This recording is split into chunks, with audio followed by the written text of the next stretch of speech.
tomorrow is the September 12th, is the anniversary of Swami Kriyananda's meeting Yogananda in 1948.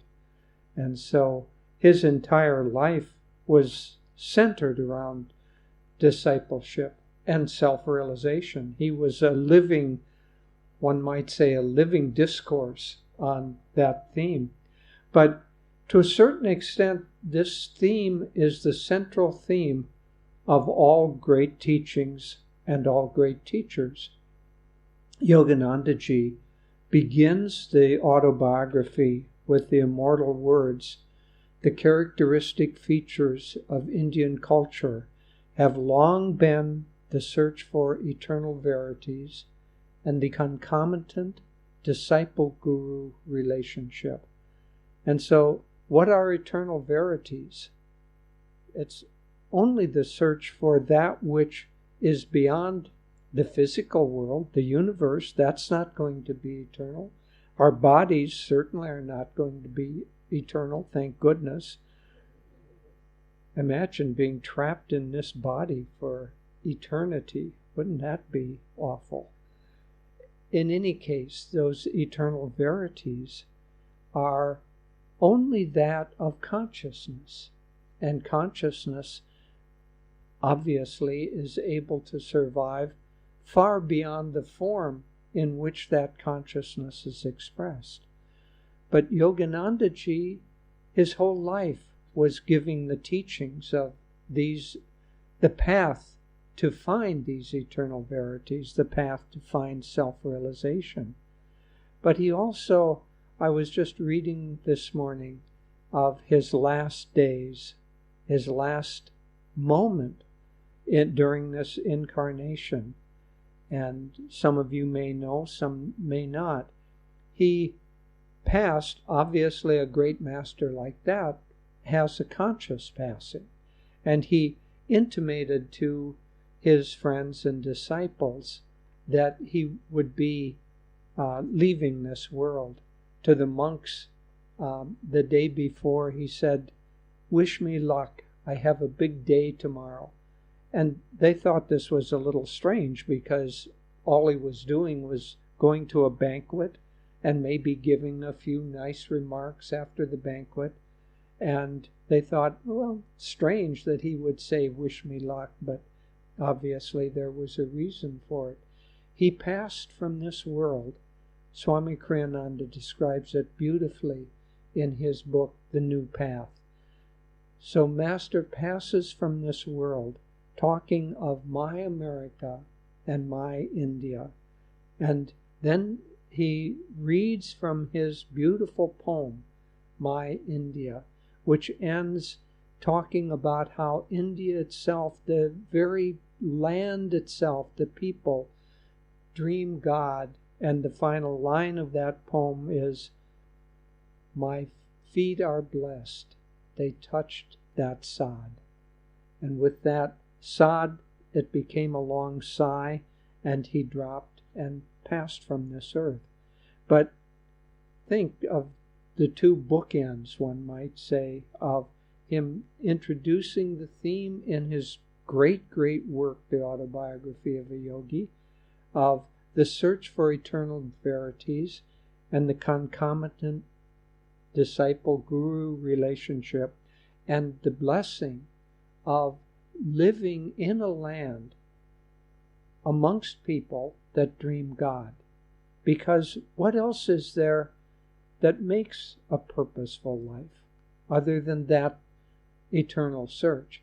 Now, obviously, he had to say more than just those two words. He had a great mission, a great work, as did Swami Kriyananda.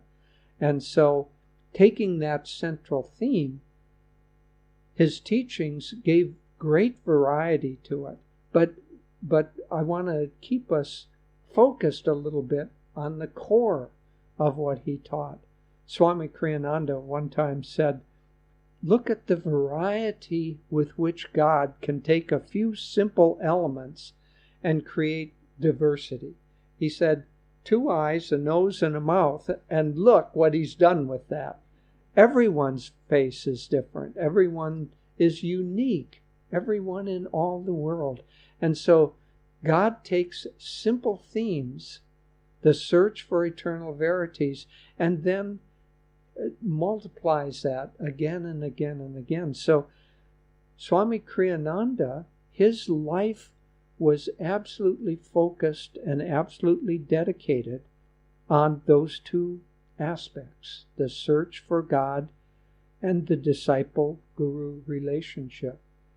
He was extremely accomplished. I mean, when many of you have been able, thankfully, his lectures were captured on tape.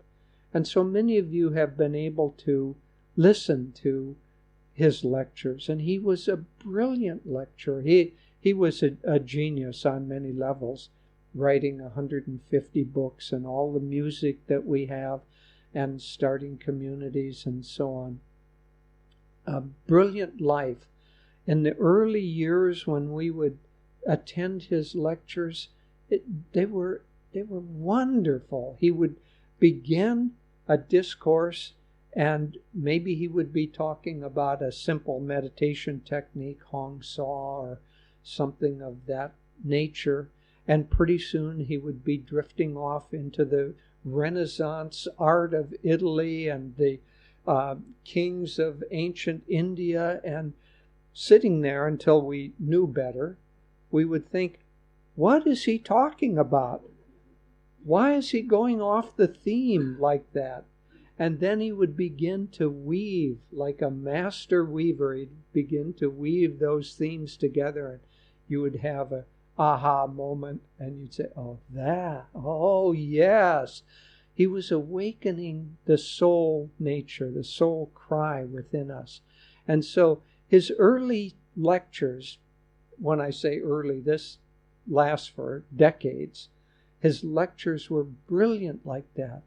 But gradually, as he got farther along in this incarnation, his talks became more and more centered about the theme of discipleship. And of himself, he said, I would be happy if my life is remembered with this simple thought. He was a good disciple. And that's all that really mattered to him. And so gradually his lectures became simpler and more focused on discipleship. And then in the last few years, the only thing he talked about was his master. And in many cases he couldn't talk because he would tear up with the mere thought of Guruji. One time we were with him at Crystal Hermitage in California, at Ananda Village, which was the first of the Ananda communities. Devi and I would often go down at tea time and walk in the gardens with him. And one afternoon we were walking in the garden, and he just stopped. And he said, oh, that's what he meant. And we wondered, what, Swami? And he said, I was remembering a moment when I was with Master and another monk, and he was giving some instructions to this other monk. And he raised his eyebrow. And I just realized that's what he meant. He was meaning those instructions to come to me. But that constant focus and memory of the Guru, that was the core of his life, and that is the core of the search for God, the search for eternal verities. Because we all have multiple teachers in our life. We couldn't exist. From the very time that we're born, we're being taught by our mother, our father, our family, the language that we speak, the foods that we eat. All of that has to be learned. So we're always disciples of someone. But if we're going to be disciples of someone, why not choose the great ones? And so by choosing those who know God and modeling our lives around those who know God. That is the essence of the disciple-guru relationship. It isn't anything outward. It isn't wearing a medallion or having the pictures, the murtis on the altar. All of that is good. But that is not the essence. It's our consciousness and the habits of our life. And as we mold those around this one central theme, that theme begins to mold us. And our life becomes an expression of that. But as I say, the great masters know that we would get bored very quickly if they didn't give us some more complex teachings than that. So Master and Swamiji, in their wisdom, gave us an enormous variety of teachings. They told us proper foods to eat and how to pray before we eat, and how to remember God in the food that we eat, and then how to sleep and how to exercise. They told us how to have energy for the body. Master brought the energization exercises, which seemed to be focused around giving energy to the body. But because the theme of his life was always the search for eternal verities, those exercises actually take you to a point, if you do them correctly, where you tune in to the ability to channel prana, which is the universal life force. And you begin to do that in your body, because I don't know if you've ever had this problem or not, but sometimes when you sit to meditate, your mind wanders a little bit. Anybody have that problem? So he knew that if he gives a physical way to begin that process of understanding these, we can understand it better. And so he gives us how to have energy, how to increase our energy, how to expand it to others, how to use it in healing. All kinds of teachings on the body and the connection between the mind and the body, which is energy. Then he gives us teachings on how to have a strong and powerful mind. The mind, he taught, is incredibly powerful, all-powerful, if we will train it, if we will focus it, and if we can remove the doubts and the clogged pipes that keep our thoughts from flowing properly. So he gave us visualization, and he gave us affirmation in order to keep the mind strong. But affirmation isn't always enough, because affirmation is affirming something that you want. There's a good joke. I've got to tell you a good joke. So this takes place in an operating room, and the surgeon is there, and the patient is on the table. And the surgeon says, "Now, don't be nervous, Amal. This is really quite a simple operation, and it's a routine procedure, and I'm sure that everything will come out just fine." And the patient says, "Well, now you've made me worried. My name isn't Amal." And the surgeon says, "I know that, of course. I'm Amal." And so when you go to a surgeon, you want him to have more than just affirmation. In trying to find God, we too need more than just affirmation. Starts the energy flowing. But the power of the mind, if we can get it focused purely and strongly and powerfully, it is incredibly powerful.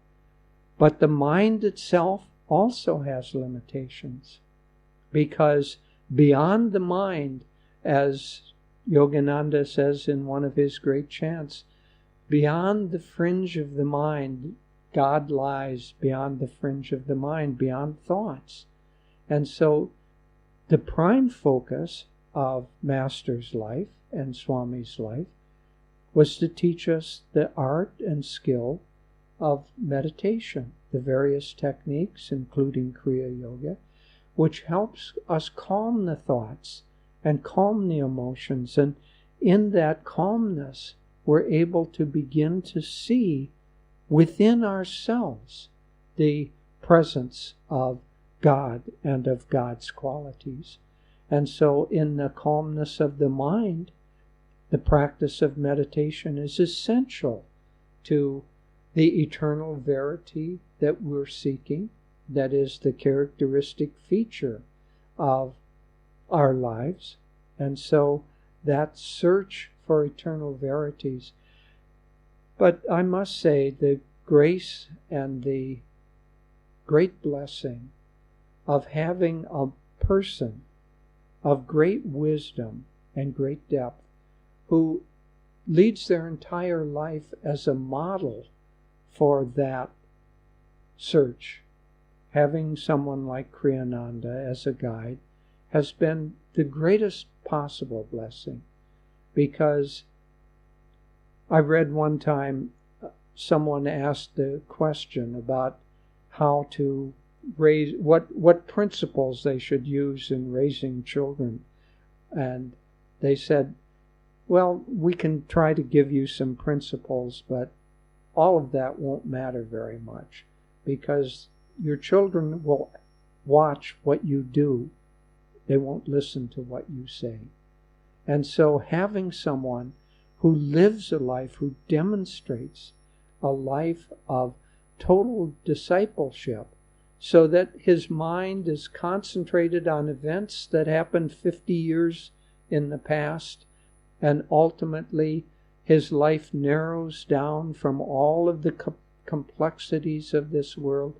It narrows down more and more to a focus of the relationship, the disciple-guru relationship, because it is in that, not in the techniques, not in the teachings, it is in that relationship and our attunement to that relationship that our life comes into, one might say, into the flow of these eternal verities, so that they begin to work through us.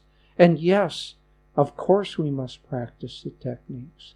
Of course we must follow the teachings, because that's what the Guru has given us. But the relationship to God in manifested form and the constant attempt to bring your mind's focus, your focus of your activities, of your relationships with others, to bring all of that into a narrower and narrower focus around just living in the circle, in the ray of grace that comes from God through the Guru to us. That is the greatest blessing. And I thank Swami Kriyananda again and again for giving us that model and demonstrating it. And our great Guru Yogananda for giving us a life that is meaningful and purposeful and has as its purpose the search for eternal verities. Jyotish and I spend a lot of our life sharing these teachings with others. We just were in Italy at our Ananda community there for a month. But sharing the teachings in India with all of you, with Indian devotees who dream God, it is the most gratifying thing in our life, because you bring forth from us everything that we hold most dear. So thank you. So on this theme for today, and it's a joy for our first public talk on this trip to be speaking of Swami Kriyananda. Jyotish first met him. Sometimes it's a little embarrassing to say dates, because then people calculate he must be 79 years old. And in fact, we are. But he first met him in 1967, and I first met him in 1969. So there's many years have passed since we saw the person who was to guide and form our lives. But Yoganandaji came, as you all know, to the West in 1920, all by himself. First ship, the city of Sparta. I always thought that was so fitting because the Spartans were great warriors, and they came on the city of Sparta from Bombay to Boston. The great warrior of God coming to conquer not the soldiers of a country, but the soldiers of materialism and atheism and limitation of consciousness.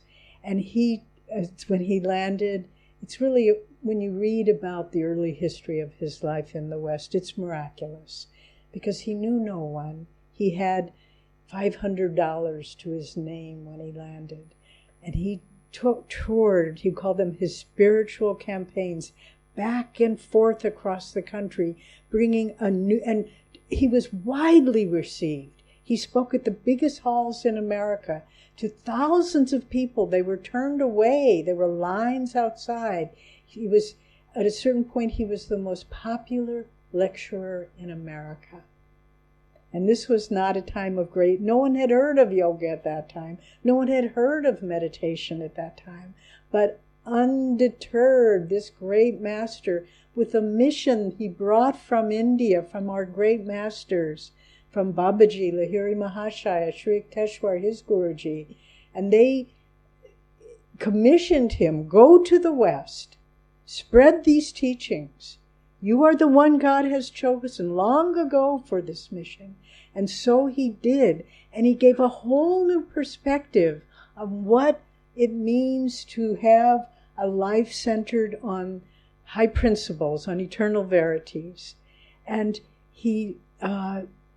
someone asked him once, is this a new religion? And he said, no, it is a new expression.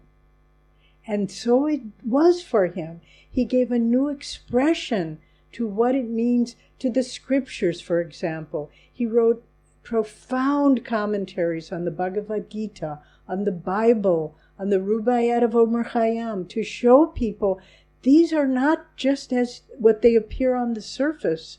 These have great depth and great meaning that are relevant and apply to daily life.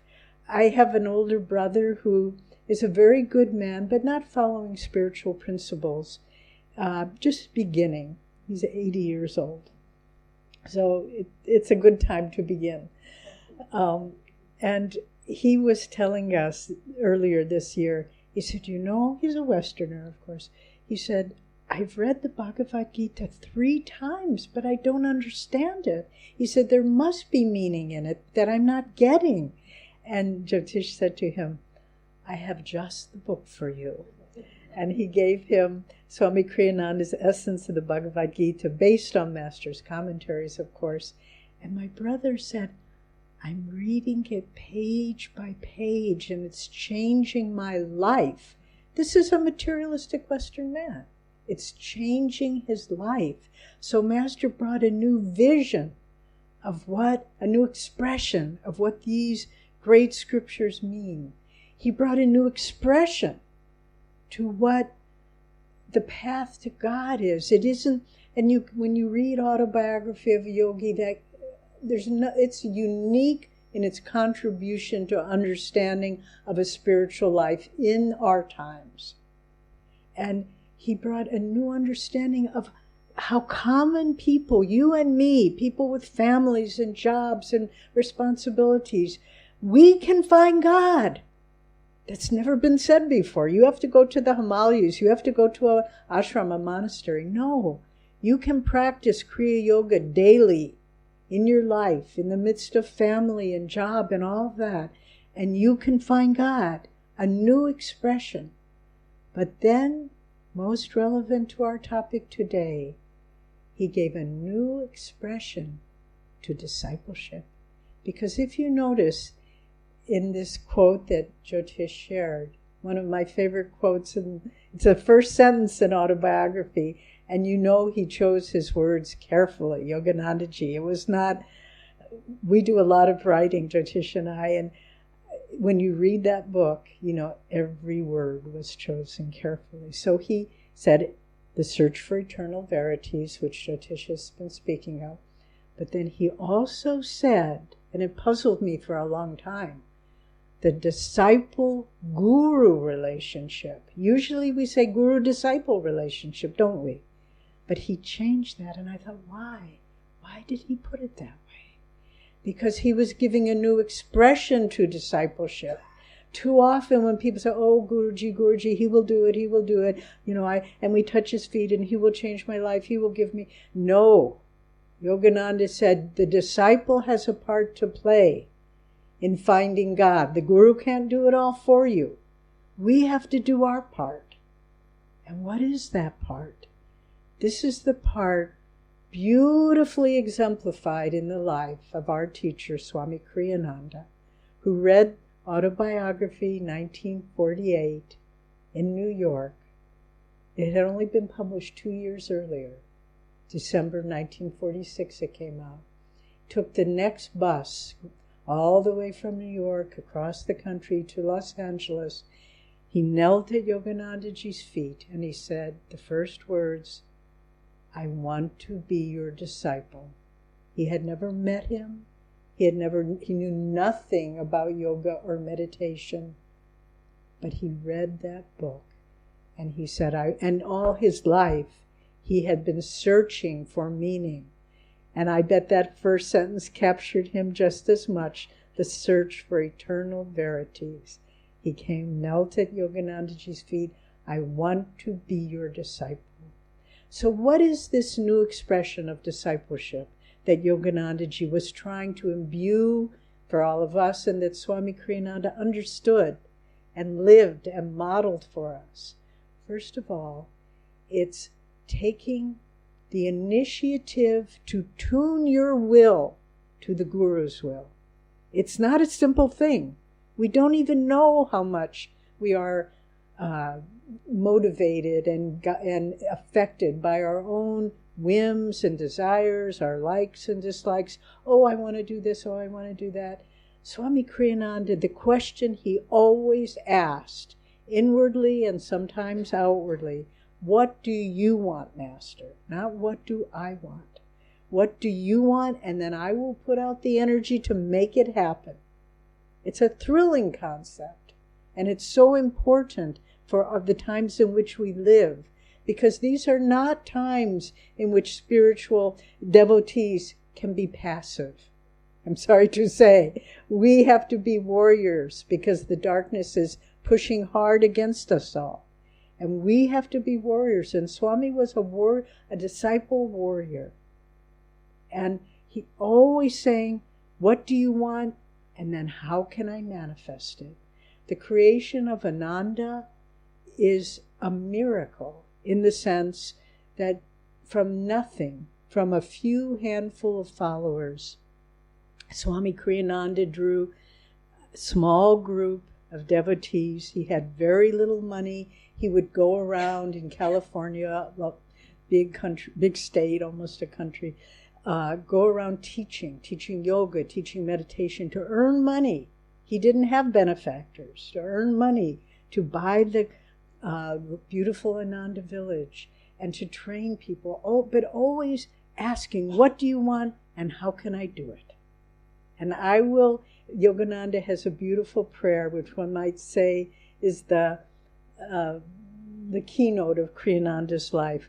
I will reason, I will, I will act, but guide thou my reason, will, and activity to the right thing in everything I undertake. And so for all of us to be asking the question, what do you want and how can I do it? Even if it seems impossible. The story of Ananda, and someday, okay, I'm going to say something personal. Jyotish and I are hoping to spend more time in India and do writing, probably be based here in Delhi. So we have many books that we want to write, but when we travel and do other things, we don't have time to write them. But one of the books we want to write is the story of Ananda and the miracles, because believe me, if it wasn't for divine intervention, it would not exist. and we would not have a beautiful international community in Italy, where we were just there. There are people living, a generation ago, the Russians and the Italians and the German and the British were killing each other. Now they all live together as brothers and sisters in this beautiful community. And even while we were there, it was so touching. There were devotees who came from Ukraine, from Russia, from Croatia, Serbia, all over. And it's not easy times in Europe right now. But they came because they believe in the power of what these teachings hold. So the use of willpower, the ability to say, I am here for you. I'm not asking anything, but that you guide me, guide my intuition. Because as Sri Yukteswar said to Master, by guiding my will in attunement with your wisdom-guided will, that's how I found freedom. And that's the point. It isn't just accomplishing outward things. That's just the outward manifestation. But when we attune our will, which is guided by the ego, by past karma, attune it to the wisdom of a God-realized master, we become free. That's the process. It's not passive. We will never find God by sitting waiting for him to hit us over the head. It won't happen that way. Not in this age. Maybe higher ages it does. But then the other aspect of a new expression of discipleship is there's the will aspect, but then there's also the devotion aspect. But again, it's a new expression. It's not enough to lay flowers at the Guru's feet.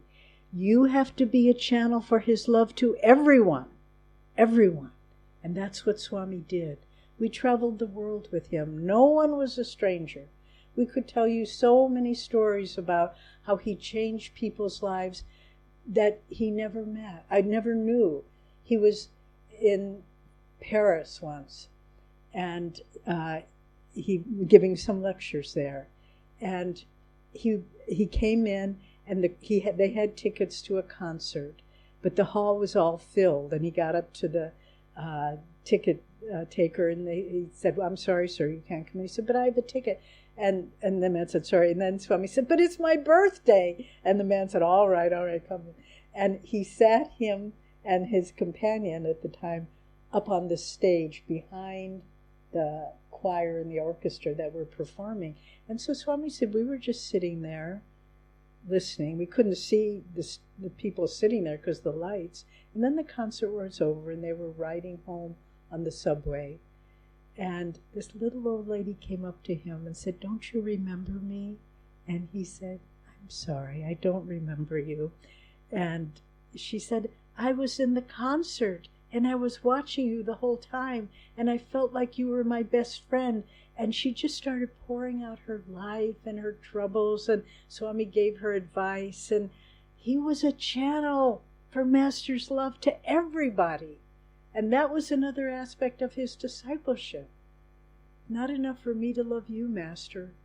I have to be a channel for your love to everyone.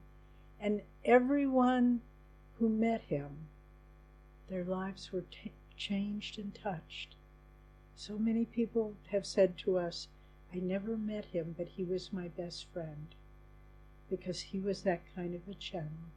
And so this new expression of discipleship that Swami lived and exemplified and tried to imbue in us, manifesting the Guru's will, attuning our will to his wisdom, so that we can transcend all the likes and dislikes and preoccupations of this world, and then to channel that love to all.